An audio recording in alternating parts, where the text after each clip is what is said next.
Kau rasa-rasa lah. Kau rasa-rasa lah. Aku rasa game ni mati tu. Aku kalau kena rusuh ni. Apa-apa kita M solo. Apa-apa kita M solo kan? Apa kata yang solo? Okay, solo. Ya, dok, betul dok. M solo dok. Kami Solo faham jalan. dia dok. Aku suka dok. Solo game dia dok, please. Wah, sakit je. Jo. Bawah ke nanti? Kau hilang. Kita gasak si pokok ni. Kita datang ke libas tu. Diorang nak kau je lah. Asal nak saya pula? Kita nak atas jap cari solos. Betul, sokok. Cari solos dok. Tapi Kalau tak ada orang apa, dia dia makan bisa, solo bisa. Pamit dulu. Tak. Sekarang ni ada you dia mata-mata aku. Woi! Yo. Oh. Wah, apa benda tu? You. Kau masalah kau, you. Kau boleh kata innocent kot. Aku boleh kata. Macam kurang lagi lah mati solo. Macam kurang lagi Okey, kurang lagi, siap. Tambah lagi lah. Tambah lagi boleh. Tambah lagi. Diorang tak Tambah lagi. Biar dia coklat lagi.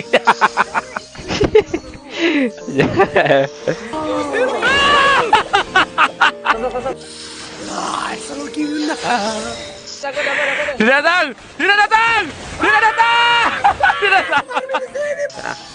Dek. Aman. Oh, tu jadi huru hara.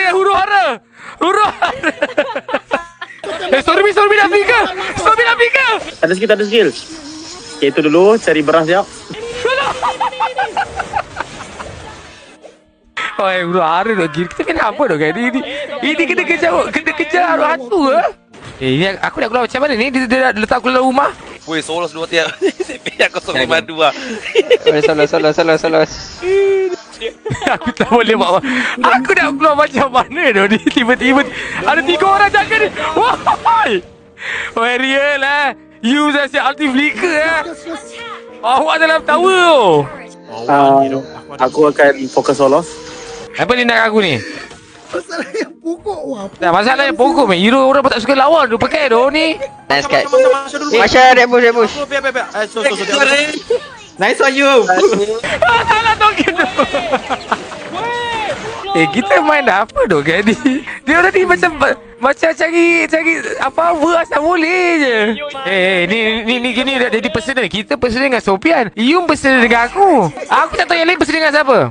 Tak jelak je. Solo tak berani lah tu. Kau kicap lah Solo tu.